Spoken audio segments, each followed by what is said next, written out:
नमस्कार दोस्तों, हमारे चैनल पर आपका स्वागत है। आज हम लोग प्रोफेसर सैमुअल्सन के मांग का प्रकटित अधिमान सिद्धांत को समझेंगे। प्रोफेसर सैमुअल्सन का प्रकटित अधिमान सिद्धांत व्यवहारवादी क्रम संख्यात्मक विश्लेषण है, जो हिग्स तथा एलन के अंतर्दर्शी क्रम संख्या विश्लेषण से भिन्न है।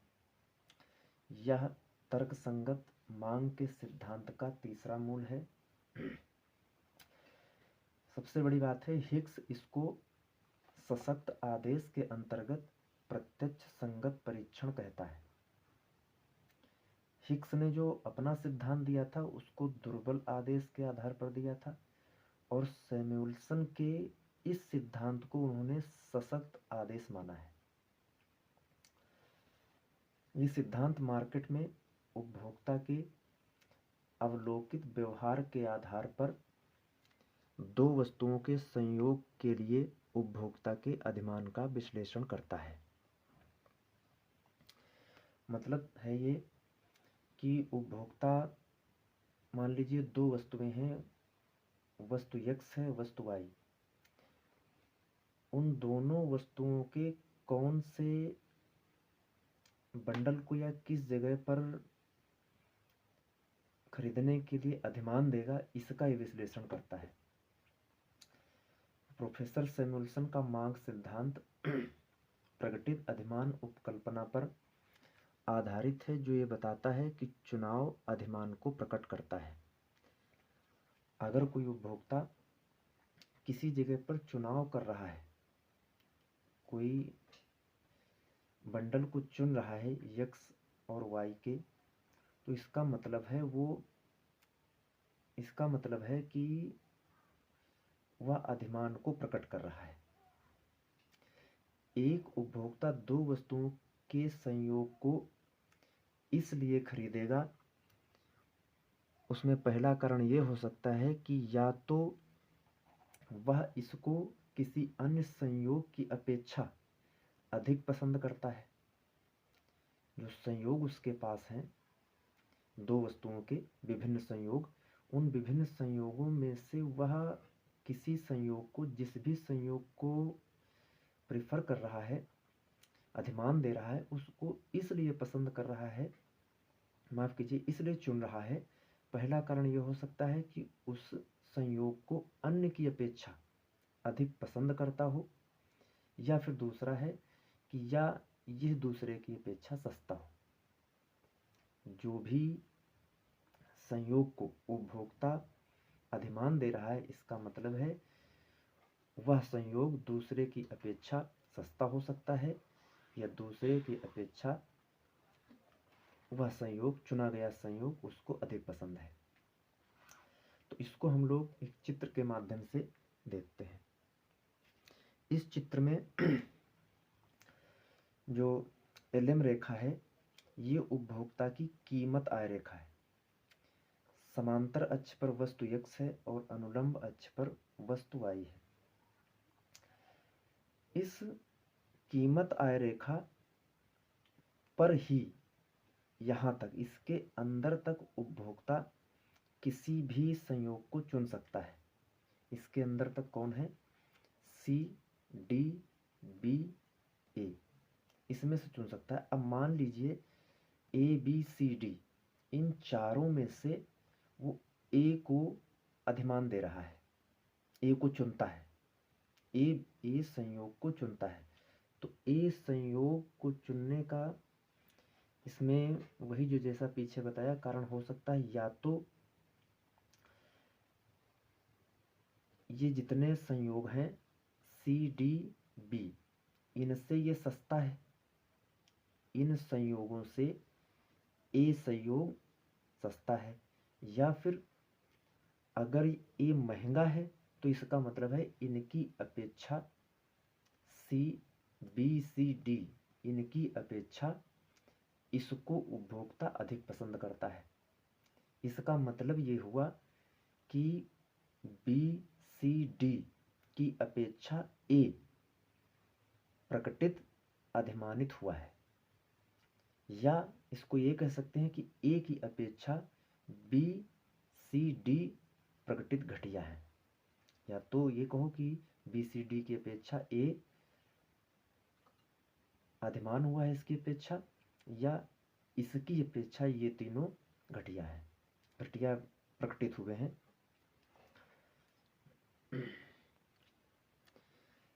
त्रिभुज OLM ये उपभोक्ता के चुनाव का क्षेत्र है। अगर इसमें जो BCD A ये 4 संयोग हैं, 4 संयोग में B की अपेक्षा A को अधिमान दे रहा है, तो इससे ये सिद्ध होता है कि B की अपेक्षा A को तो अधिमान दे रहा है, साथ ही में C और D ये A की अपेक्षा अधिक घटिया है। क्यों घटिया है? क्योंकि ये LM रेखा से नीचे है, और E बिंदु जो है, E संयोग, ये उपभोक्ता की पहुंच से बाहर है, क्योंकि इसके लिए दूसरी कीमत आय रेखा होनी चाहिए और इनके लिए नीची कीमत आय रेखा पर काम चलेगा। तो इसलिए हम कह सकते हैं कि जो A है ये प्रकटित अधिमानित है। अब हम लोग जो प्रोफेसर सैमुअल्सन की मान्यताएं हैं इनके प्रकटित सिद्धांत की, उसकी देखते हैं। प्रोफेसर सैमुअल्सन उदासीनता वक्रों के प्रयोग और उनसे संबंधित रुकावटी मान्यताओं के बिना अपनी प्रकटित अधिमान उपकल्पना के आधार पर सीधे तौर से मांग के नियम को स्थापित करते हैं या करता है। मान्यताएं क्या हैं? पहली मान्यता यह है कि उपभोक्ता की रुचियों में परिवर्तन नहीं होता। दूसरा, दी हुई कीमत आय रेखा पर उपभोक्ता केवल एक संयोग का चुनाव करता है।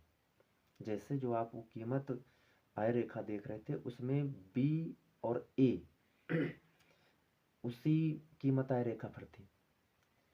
तो सैमुअल्सन की मान्यता है उसमें यह है कि एक ही संयोग का चुनाव कर सकता है। तीसरी मान्यता है वो किसी भी स्थिति में कम वस्तुओं की अपेक्षा अधिक वस्तुओं के संयोग के प्रति अधिमान रखता है, और ये स्वाभाविक भी है। चौथा है उपभोक्ता का चुनाव सशक्त आदेश पर आधारित है। सशक्त आदेश का मतलब ही यही है कि जितने भी संयोग हों, उन संयोगों में से किसी एक निश्चित संयोग को अधिमान देना सशक्त आदेश कहा जाता है उसको, प्रोफेसर हिक्स के अनुसार। पांचवा इसकी मान्यता यह है, पांचवी, यह उपभोक्ता के व्यवहार की संगत को मानकर चलता है। मतलब यदि एक स्थिति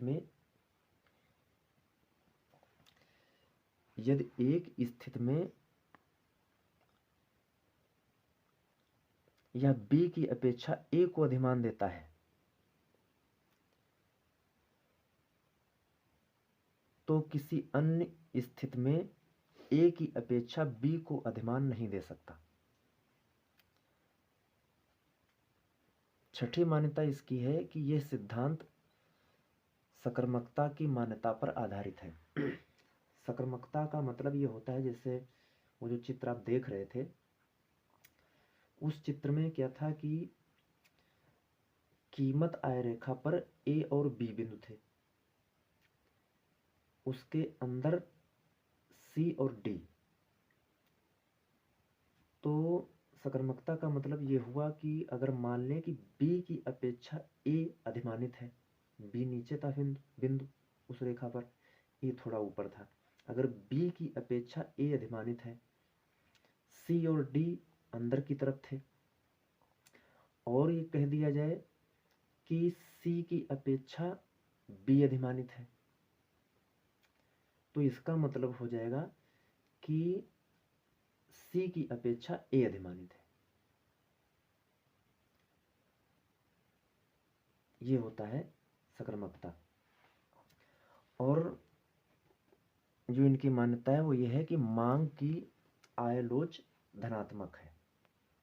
इसका मतलब ये है कि जब आय बढ़ती है तो वस्तु की अधिक मात्रा खरीदी जाती है, मांगी जाती है, और जब आय कम होती है तो कम मात्रा मांगी जाती है। इन दी हुई मान्यताओं को लेकर सैमुअल्सन ने उपभोग सिद्धांत का आधारभूत प्रमेय, जिसे मांग प्रमेय भी कहते हैं, इन शब्दों में प्रस्तुत की। क्या शब्द हैं सैमुअल्सन के?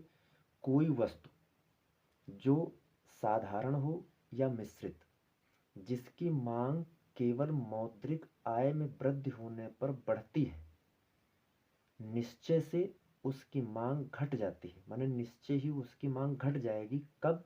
जब केवल उसकी कीमत में वृद्धि होती है।